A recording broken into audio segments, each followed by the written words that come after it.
What's up, good people? What's up, good people? In partnership with WYTV7 Christian Broadcasting Network, this is When Men Open Up, a show where we are redefining manhood through transparency. My name is Dominique. And I'm Dexter.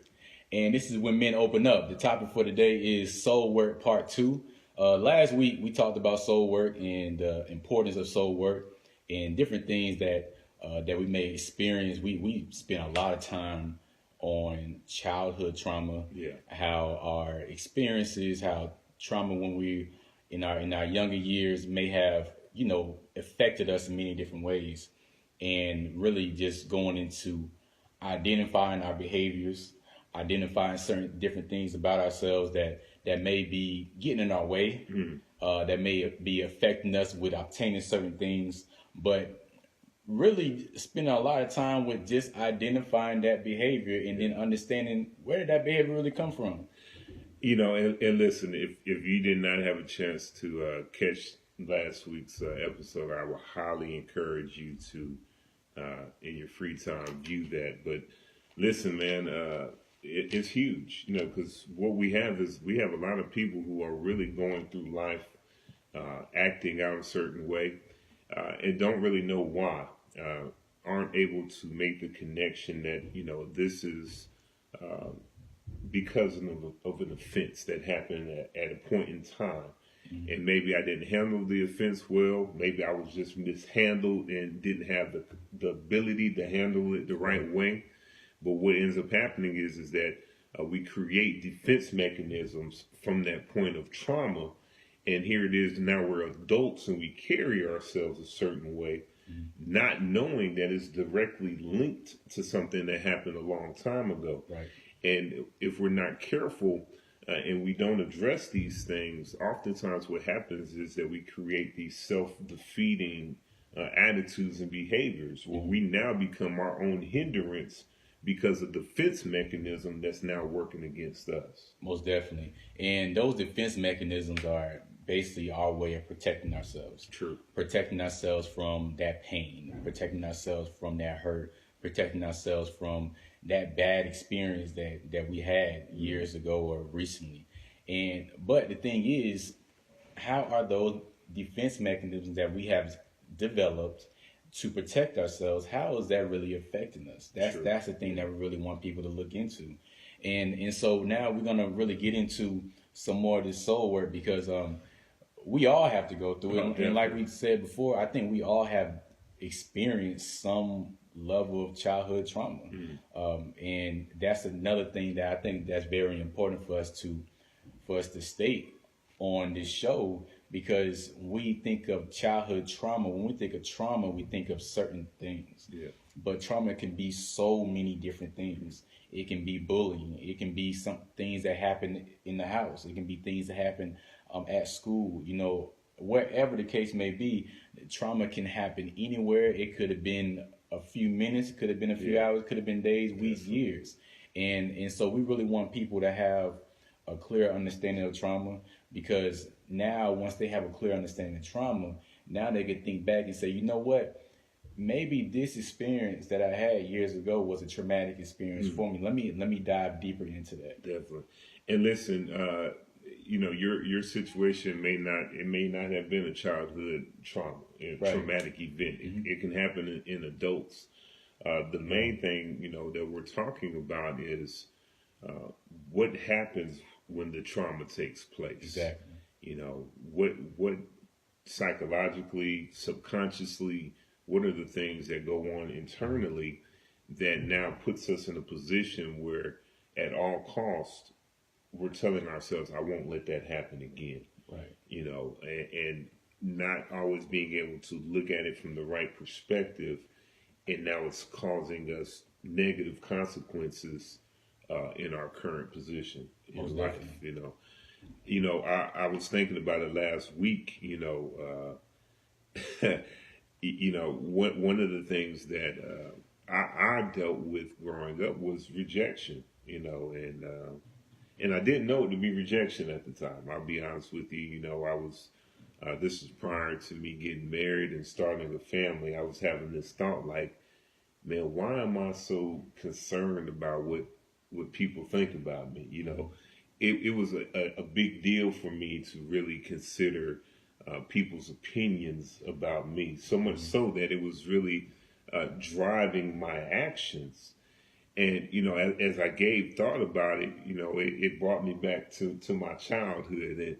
And I'll be honest with you, as a young man, I was kind of awkward, funny looking. I think my ears have been the same size since I was born. So, I used to get called Dumbo, and had a real funny haircut. My dad was quite thrifty, so he would cut my hair, and sometimes it looked okay, and other times it didn't.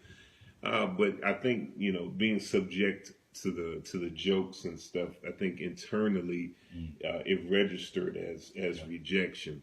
And I remember, growing up, I would, uh, at the detriment of myself, you know, yield to doing whatever everybody else was doing to be accepted, to be cool.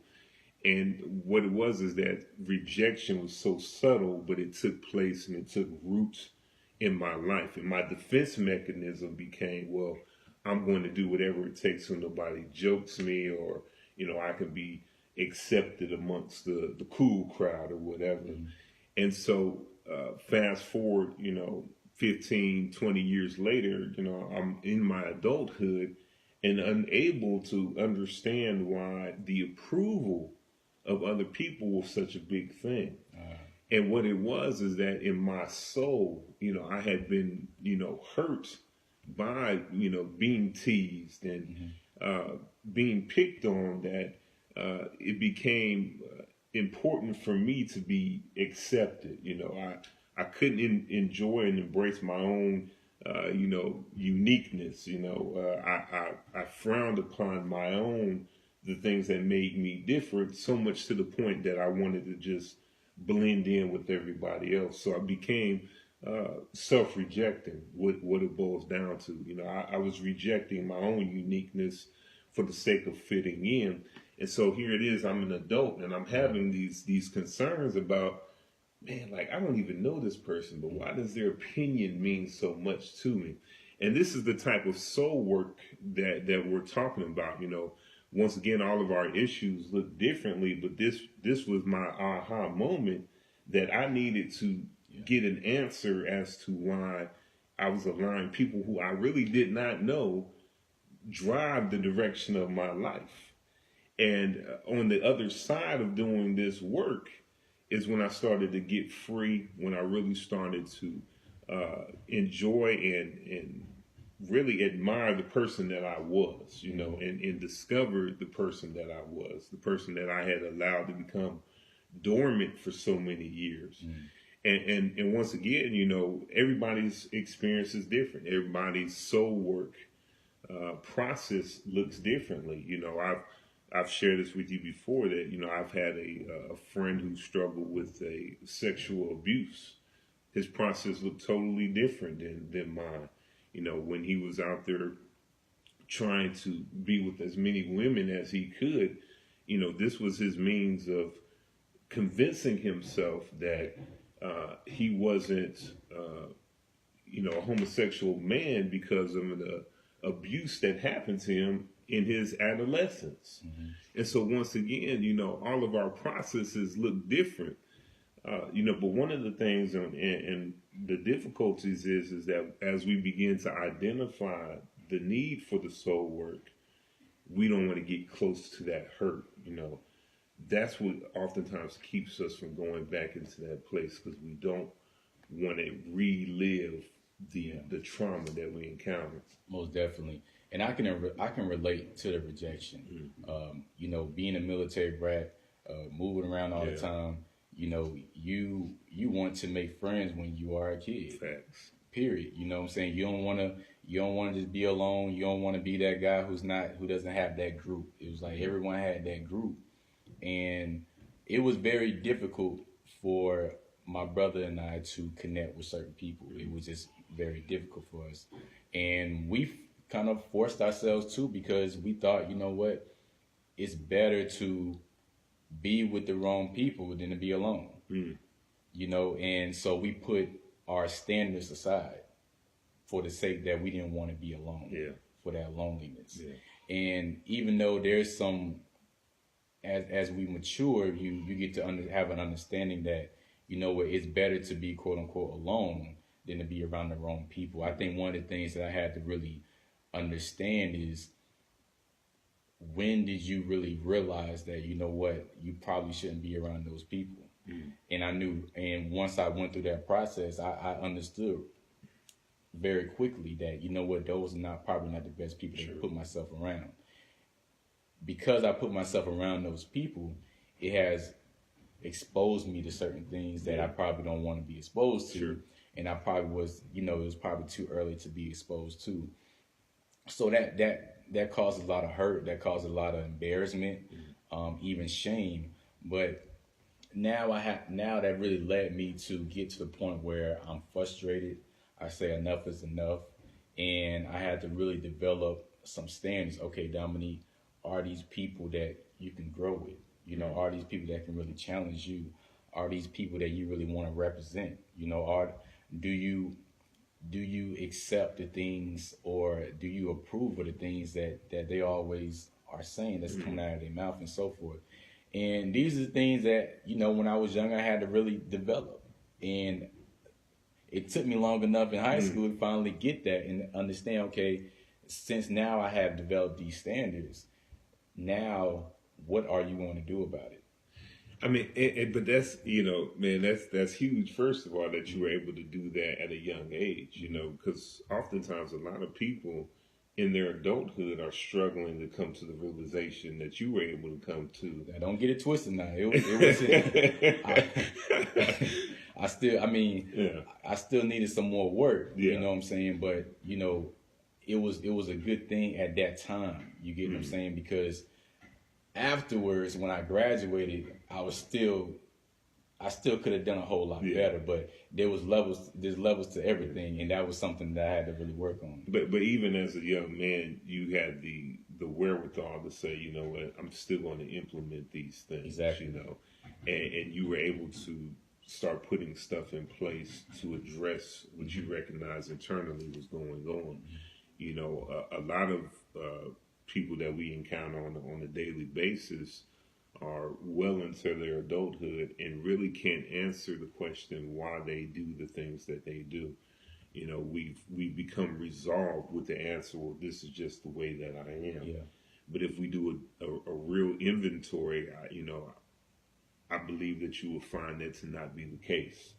That we respond based upon something that happened in the course of time, and that response buffered us from experiencing the same level of pain or difficulty that we experienced before. And so what it becomes a learned behavior that keeps us safe. Because once again, we're talking about those safety mechanisms that you put in place so that you don't have to experience the pain of that trauma anymore. Yeah. But now we're attempting to really address what does healing of the trauma look like. And to heal from the trauma, now we have to acknowledge that, one, yes, this happened, and yes, this has been almost what my life has been defined by since this offense has taken place. So now what do I do in order to really move forward from this place? Most definitely. That's so good, man, because I think during this process, we can easily beat ourselves up. Sure. And I think it's very, very important. I hear a lot that, you shouldn't look back, but I think it is important to look back to see, how far you actually came. Yeah. Because we do need that encouragement. It's just like when you're setting a goal to lose weight, and looking back and seeing those older pictures and seeing that, I have, on a day-to-day basis, I'm probably not seeing it, but if I look at those old pictures, I'm seeing the progress, I'm seeing the results, and that gives us that extra drive. We can have the best process in the world, but we do need that motivation as well. We do need that drive as well. It's very important to look back and see, okay, these are the things that I've noticed, and this is the thing that I know that I have to reflect on to understand, okay, this is how it affected me, and this is probably something I need to do in order for that not to happen again. So now over time, you can look back and say, okay, I can give myself some kudos or a pat on the back that, you know what, because I implemented this, because I said no, because I set these standards in place for myself, I'm seeing the results already. I mean, and it's huge. I mean, once again, I will never sit here and say that it's an easy process. Hmm. Much to what you were saying, uh, you understood that, look, you still needed work. You know, Here I am in my late 30s, and I can tell you that sometimes the residue of that rejection still attempts to rise up. In many cases. Yeah, and I have to address it immediately. Hmm. If I don't address it immediately, my fear is that it will start to grow again within me. And so when I feel the residue of it, I have to address it. To say, hey, no, that's not what this is, and let me make sure that I'm understanding, whatever the current situation is that made me feel rejected. Right. And so, what we endeavor to put before you is, the need to find a system that's going to work for you to really start getting whole in those areas. We were talking about what does this look like. Some people they always seem like they're upset. They're mad, they're angry. I was thinking about a good friend of mine who I was stationed with in the military. And, one point in time, we used to call him the angry black man. That brother was just mad all the time. Like, I'd be like, bro, why you mad? And he could never answer why he was mad. And I remember maybe about 2 years ago, I saw something he posted on social media, and he began to really open up about dealing with depression. And what he was saying is that I didn't know how to tell people I was depressed, but I knew how to let them know I was mad. Mm. And so, I was thinking about, man, maybe this whole time he was depressed, even, those years in the past. Mm. Here we are. Now I'm the one making fun of people, but now I'm jiving on you. Like, bro, chill out, but he was just really unable to talk about his depression. But something that's really, made me hopeful for him is that, I think over the last year, man, he really seems like he's in a better place, Right. And so he's found something that's worked for him to deal with something that has been with him pretty much the majority of his life. What did he implement? He started talking about it. Okay. And in talking about it, other people were starting to say, hey, I'm dealing with the same thing. And what he found was a community. And much to what we talk about, we have to start really promoting communities where people can feel safe, Right. to talk about their stuff, and all of our stuff comes in a nice package. It's hard to hear people talk about being abused and being traumatized, especially when they were in positions where they weren't able to defend themselves. We will rather easily just fast forward to something really pleasant, but we have to create a venue where people can talk about these things, trust that you're not going to be mocked for talking about it, Exactly. and then being allowed and given permission to really heal within the confines of that safe space. And I think that's what really helped him really just kind of come out of that cocoon and really take off to another level. Yeah, I've been reading some studies that a lot of guys don't know. There are some guys who do want to seek some help, Yeah. but they literally don't know where to go and Sure. what options are actually out there as well. So, I would really challenge people to really, just share that information to people, and if you do have those resources, just have conversations with different people and share those resources. But you said something about the residue. I think it's very important, when we're become aware, because a lot of times we don't realize that the residue is on us. When we become aware of that residue, sometimes we spill out. Mm-hmm. And it's very important to understand once you once you become aware of that residue, you have to really understand again, what do I do about that?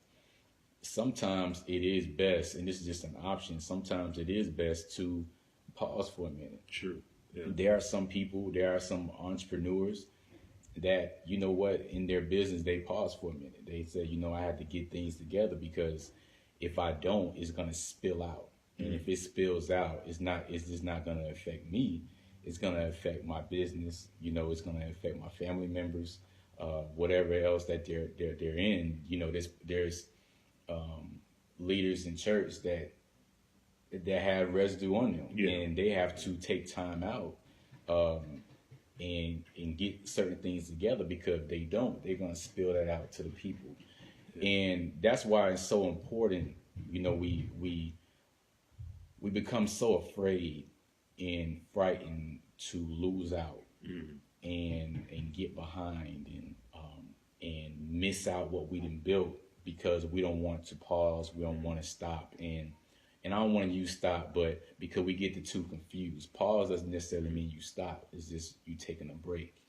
And once you're able to really work out everything that you need to work out within yourself, you'll realize that you'll work much more effectively. You'll actually start dealing with people much more effectively. You'll actually start talking to people a lot better. You'll actually just begin to be more emphatic with people.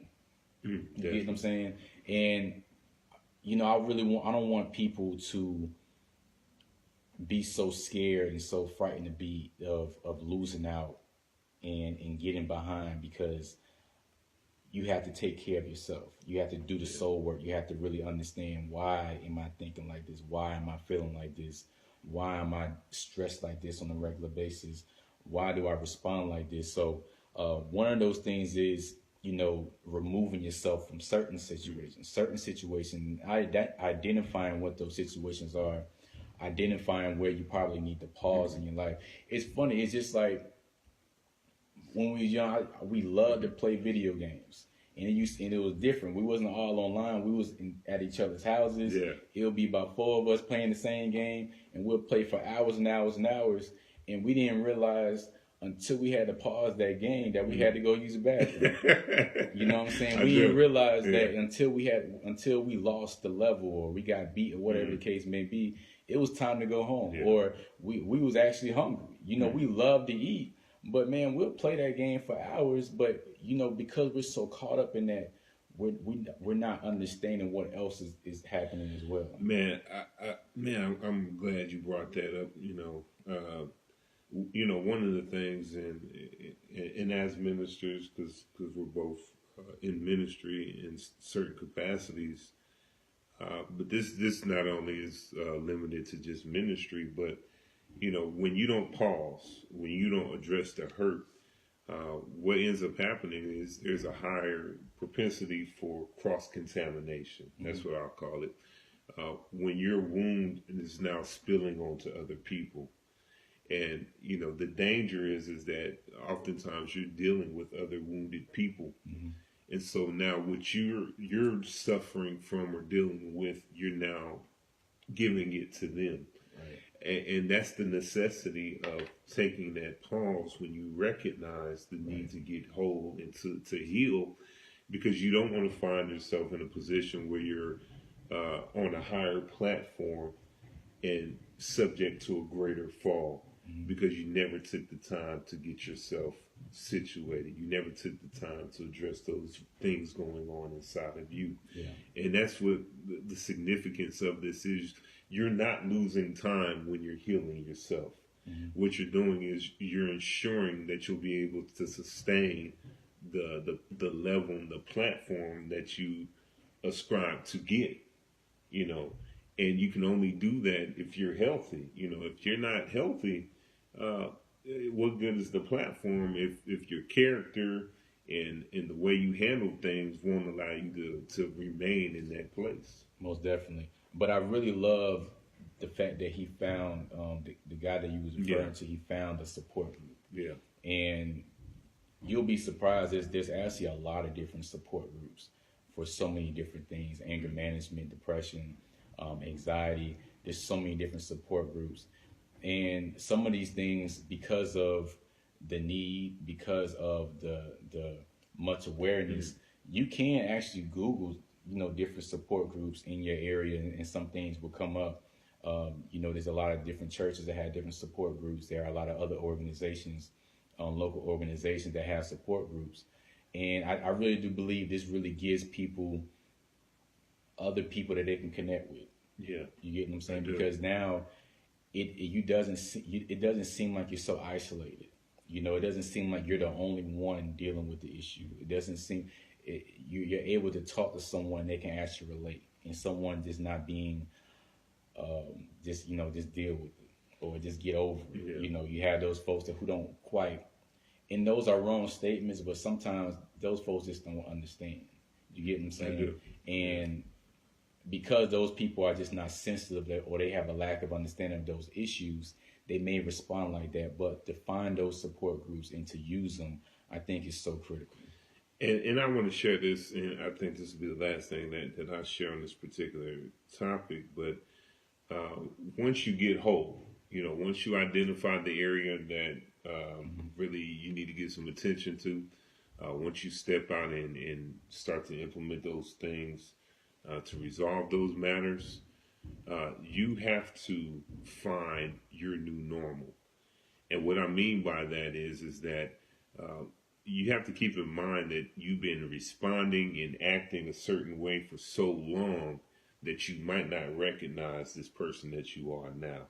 And it might feel disingenuous to respond in a different manner. If I've always been angry, to smile and be like, you know what, take a positive outlook, that might feel foreign to me. And my fallback may be, well, hey, I'm just going to, spaz out. Well, I've been that person for these 20, 30 plus years. I want to give this positive, whatever, this positive person, this person that I want to be, I need to give that person a chance. And I need to learn what it is to really operate from this perspective. And so you're going to have to learn your new normal. Some of your fallbacks can't be your fallbacks no more. So you're not doing yourself a disservice, by really taking the time and say, you know what, I'm going to give attention to being better in these areas. Most definitely, man. That's good. And I'm just gonna add one thing to it. I like what you said about the positivity. There was this meme that was floating around, and I loved it because it's something that I often speak about. We sometimes will get into this way of thinking that you have to always be positive. Yeah. And I believe you do have to be positive, but I think sometimes we can have a misunderstanding of being positive in situations. So to bring some understanding, with this soul work, you have to be honest with yourself. Yeah. And in certain spaces, they'll tell you, what, think more positive about your situation. But the thing is, if you're hurting, you're hurting. Yeah. If you're frustrated, you're frustrated. If you're sad, you're sad. And that's part of the soul work. If you're not honest with yourself, honest with what you currently are feeling and what you're going through, it's going to make the soul work much more difficult. Sure. It's going to make the whole process that you have, because I don't have to add anything to your process. It's going to make that process so much more difficult. So I really challenge people. Because I hear it so much, we have to get in this mindset that we have to be upfront and honest about our situation. How are you feeling? How are you thinking? Why are you thinking like that? Why are you feeling like that? Those are real emotions. We're humans. And for people to say we have to negate our emotions, I think that's toxic. Yeah. That's toxic. Man, brother, we can go on with this one. And man, I'm just glad we were able to have this conversation. I think a lot of times people want to do better, but the old adage says, if you know better, you'll do better. And I just think sometimes people don't know how to really go about doing the work. And so I hope that this has been beneficial to the audience. If you've enjoyed it, please share it, and more importantly than sharing it, please implement what you heard today. Find your system to get whole in those areas, and then you can help people in their process as well. Most definitely. If you have any feedback, any suggestions, any reviews, please inbox us. Please email us when men open up at gmail.com, when men open up at gmail.com, because we want some topics from you all. We want some suggestions. We want some tips that you all have. We want to continue making this thing better, and we love you all for continuing to support us and everything else. And if you have any upcoming events, any conferences, any panel discussions, any events whatsoever, you can feel free to email us at whenmenopenup@gmail.com, and we'll get to that. But with further ado, my name is Dominique. And I'm Dexter. And this is When Men Open Up, a show where we are redefining manhood through transparency. And we are out. Thank you so much.